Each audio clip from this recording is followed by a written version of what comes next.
Brock, we just got done talking to Josh. I'm sure you saw him walking through. I in the development of him, Peyton, and Owen kind of being the guys in terms of scoring, I guess that and seeing what Josh has done from his freshman year to now, I guess what I'm curious about is his development of like, do you think he's a killer? If you know what I mean on the basketball court, asking a killer Talking about yourself. JD? Yeah. Yeah. Do you see that from him? Yeah, for sure. I mean, he's one of the few that he's not going to let you know that he's killing you either. He's kind of just silent out there. Like, he'll give you 20 and nobody's going to know about it. He kind of keeps the same facial expressions the whole time. I mean, just kind of under the radar killer. But when you're guarding him, you know that it's going to be a long night, and you know that you're kind of on that island by yourself, and it's going to be really long night for you.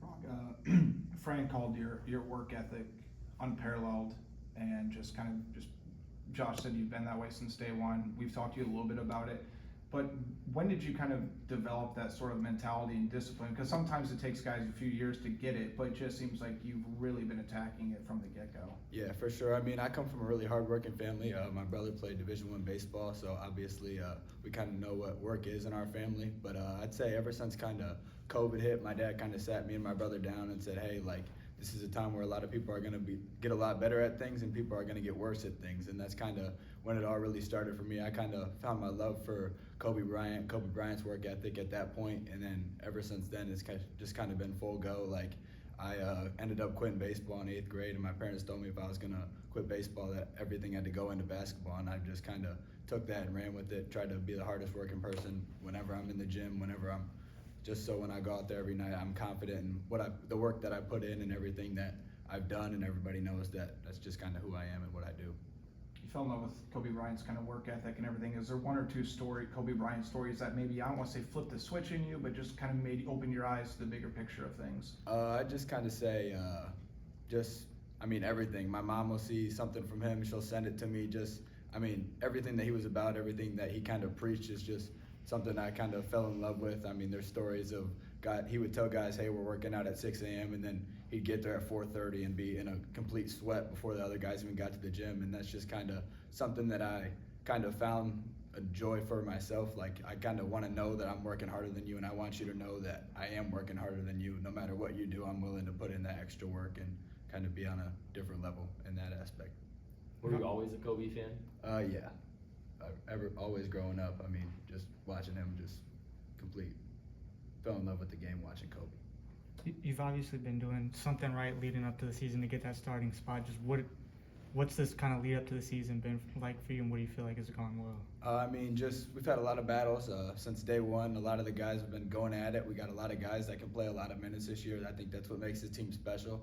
I think everybody knows we got a lot of guys that can score the ball this year. So, we just need somebody out there who's going to get people the ball in the right spots, and we have a lot of options for people that can do that. So whoever it is at that time, I think we're always going to be ready to go and ready to fight and win basketball games for Iowa. Brock, when you talked about being in that work ethic and that Kobe Bryant mindset, you get to college. How vital was it that you kind of set that standard before you got to Iowa, just in terms of shutting out, whether it be the outside noise, the pressures of being a college athlete, the social aspect, kind of everything else like that? For sure. Once you get to college, there's a lot of outside things, you're not with your family, your parents can't really hold you accountable anymore. Like, it's kind of all up to you. And ever since that sophomore year, I've never wanted to miss a morning workout. I feel terrible the rest of the day if I don't get that in. So I just think, like, that mindset switch, once I got to college, it just made it a lot easier to just kind of keep going with the flow. It was just kind of who I was at that point. So if I don't do it now, I just kind of feel like a different person, don't feel like myself. How important was it for you in your development to have trainers, coaches, and thinking about Jordan? For sure. Just pushing you every day. Yeah, 4th grade, obviously when you're a kid, there's times where you don't want to go to the gym, go work out, stuff like that. And I think all the trainers I had, especially Jordan Delp, he just kind of knew how to adapt to who I was as a person. I'm still a pretty ADHD person. Like, I always got to be doing something. And so, like, the fundamentals of the game in 4th grade aren't super fun, but he found ways to incorporate that just to keep me coming back, keep me enjoying, keep me loving the game. So just guys like that, Coach Taylor, just everybody's always just kind of been willing to work with me on my work ethic and just kind of be in the gym whenever I want to be in the gym. You mentioned that conversation with your dad. Have you talked about that with him or your brother since? Is like what the motivation was for him? I mean, kinda. I mean, it's just kind of who we were ever since that point. It was just kind of, I mean, we kind of forget that it all started there and it all started with that conversation because it's been so long ago now. But I mean, it really, if you think back to it, like I wasn't the guy that was in the gym 24/7. Like my freshman year of high school, I worked out obviously, but not to the level I do now. So I just think it kind of all changed when my dad had that sit down with me and my brother. How frequently would you say you think about that? Is it something that, you know, gets you up in the morning kind Yeah, of for thing? sure. I mean, he kind of knew, like, just he's always he's one of the smartest people I know, especially in sports. Like, maybe not in the classroom, but in sports for sure.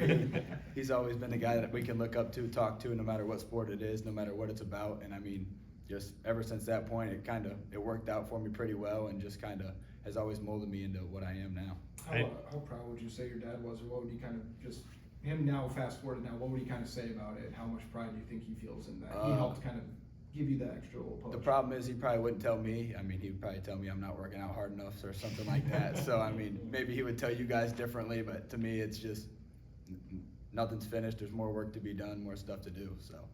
I see Spurlock's Instagram stories of you guys in the gym at 6 a.m. or whatever.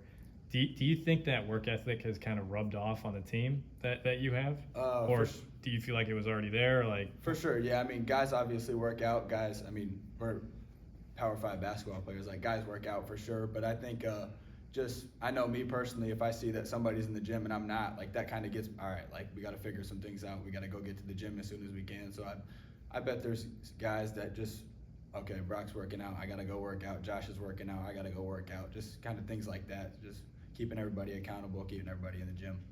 When you're in pick and roll scenarios, what are your keys? Like, what are the things you're looking for, kind of? I mean, just kind of reading everything at once. I mean, obviously, you got your defender. You don't really have to see what he's doing, though, because you can feel where he's at. Then you got to read what the big's doing. And then after you read what coverage the big's in, hedging, if he's in drop, if they're icing it, whatever. Then you kind of read the backside guys. You might have a quick skip to the corner, or you could have a quick roll, maybe a lob to the rim, maybe a throwback, or maybe you can just beat the big one-on-one, get a layup, get a step back, something like that. So, All right, thanks, Brad. thanks, Brock. thank you. Thanks, bro.